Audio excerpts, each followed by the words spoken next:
Gelding er þegar að karldýr, til dæmis spendýra, eru gerð ófrjó með því að fjarlægja eða eyðileggja eistun. Þá er ekki bara eyðilögð framleiðsla á sáðfrumum, heldur er framleiðsla á karlkyns hormónum líka fjarlægð eða eyðilögð. Þar með hverfa þessi karllægu einkenni.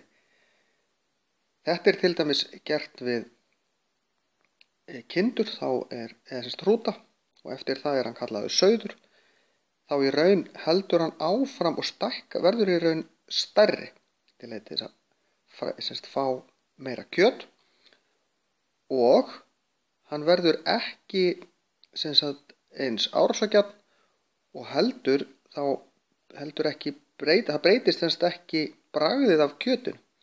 Hjá fullorðnum hrútum sem eru ekki geldir, þá er bragðið af kjötinu mjög skrítið út af þessum karlhormónum, en það gerist ekki hjá sauðum.